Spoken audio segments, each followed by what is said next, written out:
So in this video we are going to compare the Sony Alpha 1 with the Sony A7S III in video mode and the Sony A9 II in photo mode. And as you can see, you can't see anything because these cameras are either used in my studio right now or are already back with Sony. I had a very short time to test the one and I thought why not check out how well it compares to A7S III video and A9 II speed. So let's check it out. Let's start comparing the A1 to the S3 for video. Now, what makes the A7S III tick in video? 4K 2460 120p, Full HD up to 240p, 10-bit 1:1 readout, no line skipping, no pixel binning. On top of that, with the S3, you have the option to output a 16-bit raw signal via HDMI, to record it to a Ninja V, for example, using Apple ProRes RAW. When it comes to video profiles, you'll find everything you need: S-Log 2 and 3, HLG 1, 2 and 3, and since the latest firmware 2.0 update, it even offers S-Cinetone, which before that firmware update was a feature exclusive to the cinema line of Sony cameras. As far as autofocus is concerned, we are getting excellent performance with the A7S III. It's fast, precise, smooth, reliable, customizable, and we're getting 92% image area coverage.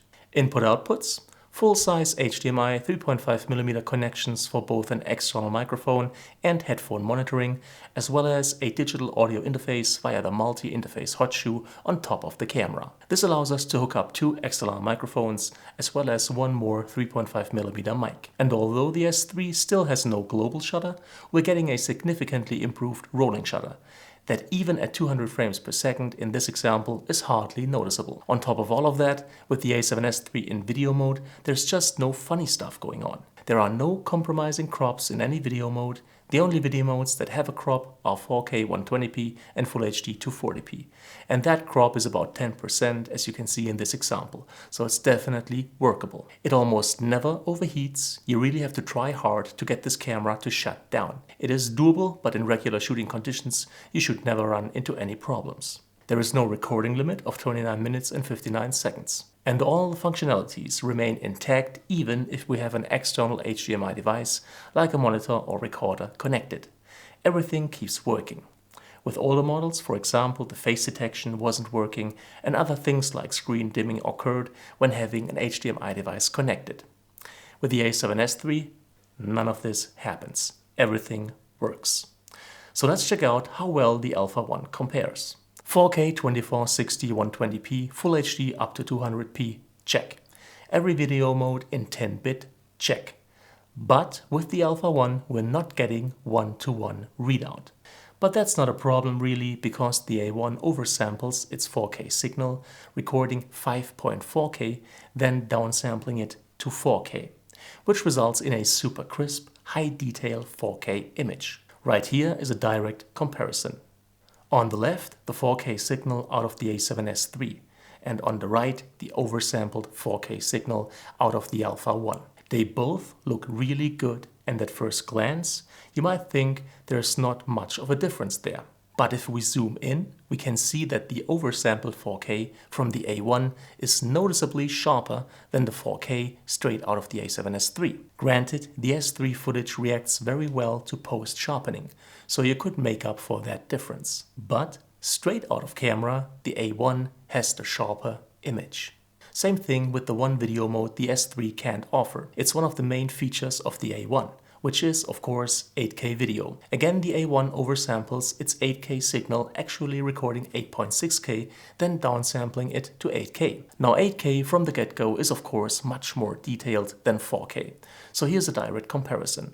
On the left, the 4K signal out of the A7S III, and on the right, the 8K signal out of the Alpha 1. Now with the 8K signal from the Alpha 1, I can get a 2x digital crop going and still have the same resolution, if not a slightly higher detail image, than with the A7S III on the left side. That's pretty awesome. This 8K signal you can record with 24 or 30 frames per second, with 420 color sampling, 10-bit 280 megabits, recording in XAVC SHS using H.265 as a codec. So Sony did a clever thing here.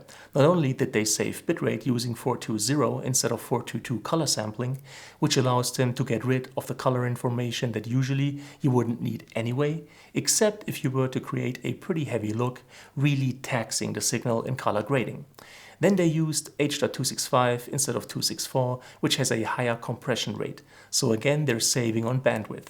This leads them to have an 8K signal using up only 280 megabits, which in turn allows the camera to record that signal until the battery dies or the SD card is full, without overheating. And that's something that currently no other camera with this form factor and within this price range can offer. Again, you have to know that if you're using the 8K signal from the Sony Alpha 1 during post-production, you cannot push the signal as far as maybe you would like to if you're used to 422 color sampling. And because they've used H.265, which is a codec requiring a lot of processing power, playing back the 8K smoothly and even editing or grading it smoothly will require a very expensive computer.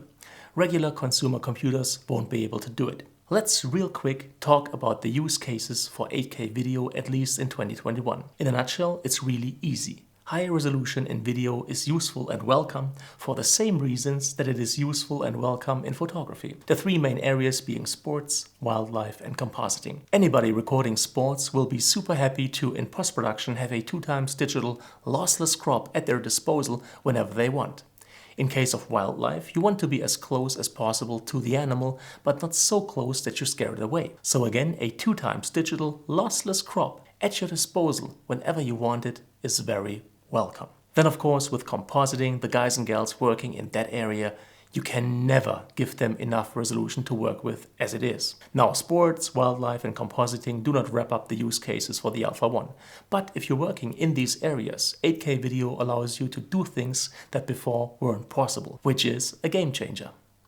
Video profiles. Done deal. Same thing as with the A7S III, S-Log2 and 3, HLG1, 2, 3, as well as S-Cinetone. Again, we have the option of outputting a 16-bit RAW signal via HDMI, recording it with a Ninja, and again using ProRes RAW. Autofocus, as mentioned before with the A7S III, fantastic performance. You got to say, in comparison to the A1 though, with the S3, you're shooting 25 frames per second. The autofocus system does 25 autofocus audio exposure calculations per second. 50 frames, 50 calculations, 120 frames, 120 calculations. With the Alpha 1, no matter what video mode you're using, it will always perform 120 autofocus and auto exposure calculations per second, which makes the autofocus even better than that of the A7S III, which again is already flawless in my opinion. Inputs and outputs. Like with the S3, we're getting a full-size HDMI, two 3.5mm connections, one for the mic, one for headphone monitoring, and a digital audio interface via the multi-interface horseshoe on top of the camera. And as far as funny business is concerned, we get none of that with the Alpha 1, just like with the S3 before it. It only has a 10% crop in 120p and 240p video modes.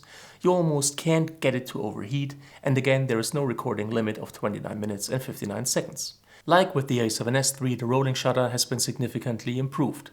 It's almost no problem anymore, and in most situations it isn't at all. And again, functionality is not compromised when having an external HDMI device connected. Everything works just like it should. Now, to wrap up the video comparison, of course the cameras are sporting different sensors. Inside the S3 we're getting a 12 megapixel sensor with comparatively big pixels, whereas the A1 gives us a 50 megapixel sensor with comparatively small pixels, which means in a 1-to-1 pixel comparison the S3 will have a slightly better noise performance than the A1. Then again, this is just a 1-to-1 comparison. Of course, with the Sony Alpha 1, instead of recording 4K, I can record 8K. And if I'm using the same framing, I effectively cut the noise in half because I am downscaling it by a factor of 2 compared to the 4K signal of the S3, which then roughly makes up for the difference in noise performance. When it comes to dynamic range, we're seeing a slight edge on the side of the A7S III. Probably though, on YouTube you don't see anything. So it's really, really close. Most people who are not working this camera on the far edge of its capabilities won't notice anything. So let's wrap up the video comparison. After having had the possibility to test the A1 and let it go head to head with the S3, I have to say it is basically an S3 with 8K video, which is, no other words come to mind, pretty badass.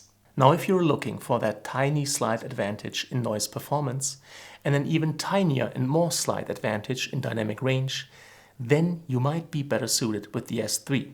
Again, though, in 95% of all the use cases, these slight differences won't make or break the shot, even in a professional environment. And again, I have to mention that the oversampled signal of the A1 does give you a crispier 4K than the S3 does, although you can sharpen the S3 in post. So overall, I guess you could or maybe have to say that the A1 is maybe even the better video camera compared to the S3. Then again, the differences, at least if we're just looking at video features, are so minimal that both these cameras are awesome. One doesn't have 8K, one does. But let's continue and check out how well the A1 compares to the speed of an A9 II in photo mode.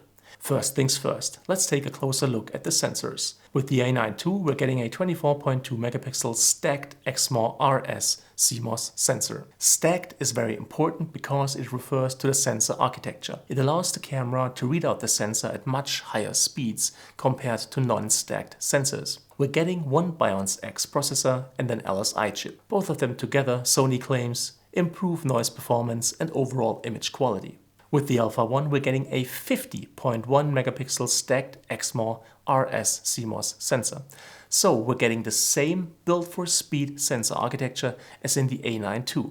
On top of that, we get two Bionic XR processors, and this combination gives us a 50% increase in speed, while having twice the amount of megapixels. And that is fantastic performance. Autofocus performance with the A9 series, legendary. 693 face detection autofocus points, 425 contrast detection autofocus points, and 92% image area coverage. We're getting face detection, eye detection for animals and humans. Machine learning continuously improves the algorithms for face detection, eye detection, and real-time tracking. On top of that, we're getting a maximum of 60 autofocus auto exposure calculations per second. The A1 delivers on all of this, but on top we're getting 759 face detection autofocus points and again 425 contrast detection autofocus points. We're getting the same real-time tracking capabilities, but this time we're getting face and eye autofocus for humans, animals, and birds. Again, machine learning helps to continuously improve the algorithm's ability to recognize and track faces and eyes. So here's a couple of examples I took with the Alpha 1 and the 600mm f4 lens from Sony. Disclaimer, I have never ever even dabbled in animal or wildlife photography. But right here, you're looking at the results an absolute beginner, in that area of photography at least, can achieve with the autofocus system of the A1 in combination with a 600mm f4 lens. I have to say I'm quite happy with my first performance as a bird photographer. It just is a beyond badass autofocus system combined with incredible speed. As far as autofocus and auto exposure calculations per second are concerned, the A9 II cannot hold a candle to the A1. We're maxing out at 60 per second with the A9 II, whereas the A1 gives us 120 per second. Because I only had access to the A1 for a very short period of time, I could not spend a lot of resources on creating elaborate testing scenarios. So for this one, I just asked a friend to stand behind the camera and burst shoot me while I ran towards it. And as we can see, A9 II autofocus performance really good. Now the environment wasn't such that the differences in autofocus performance became quite clear. The test was simply a bit too easy for the A1. I believe in more difficult conditions you would more clearly see the increase in autofocus performance of the A1, because there is definitely an increase in speed and precision from the A9 II to the A1. Bearing in mind that we're still talking twice the amount of megapixels and a 50% increase in speed on top of that. Basically, you have to get your hands on this camera and use it yourself to believe what it is capable of. The mechanical shutter on both cameras, according to Sony, is good for 500,000 releases. Max burst rate for the mechanical shutter with both the A9 II and the A1 is 10 frames per second. With the electronic shutter, however, we again see the 50% increase in speed.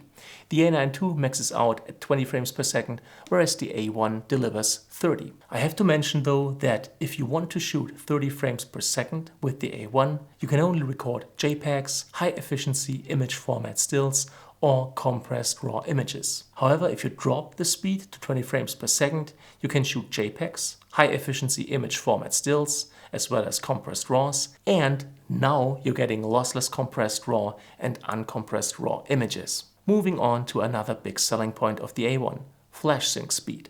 In that area, Sony really hit it out of the park with the A1. No other camera reaches its performance.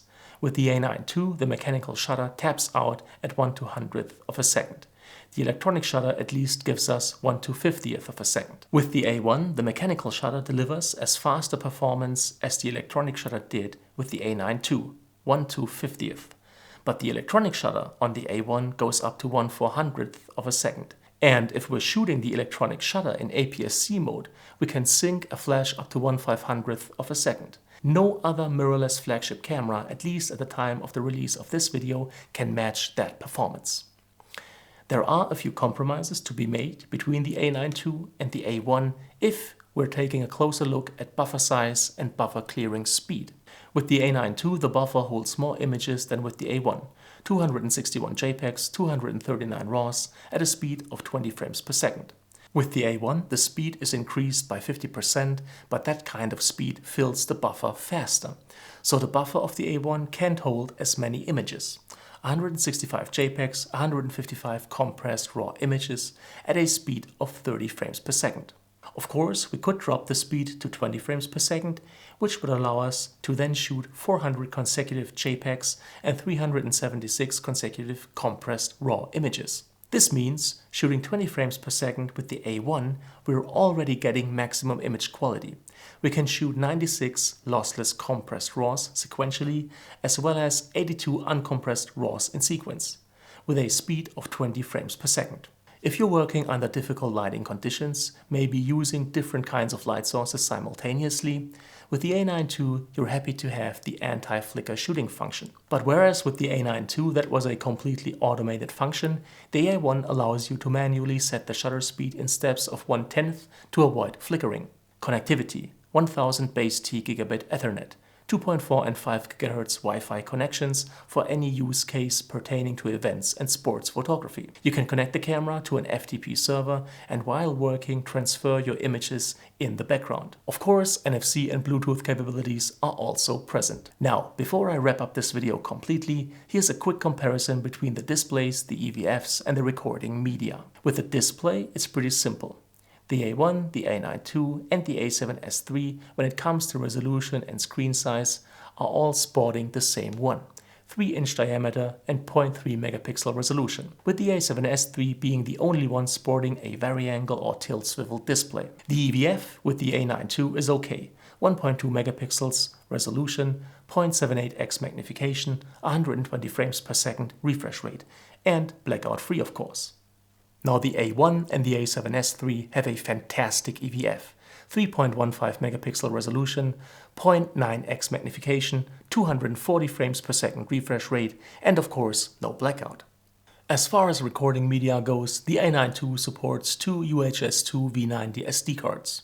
The A1 and the A7S III again support two UHS II V90 SD cards, as well as two CF Express Type A cards. And this new type of recording media, CF Express Type A, although being very expensive, more than twice the price of a UHS II V90 card of the same capacity, also allows for massively increased read and write speeds, which in photo mode is most notable with buffer clearing. The A1 clears its buffer way faster than the A9 II.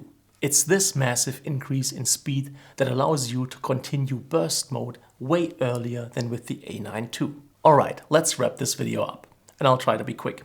So in my experience, having tested the A1 hands-on, having let it gone head-to-head with the A7S III in video and the A9 II in photo mode, in my opinion, its designation as the one is well deserved. It is an A9 II with twice the amount of megapixels and a 50% increase in speed, combined with the video features of an A7S III, and on top of that, serving up 8K video without a recording limit or overheating issues.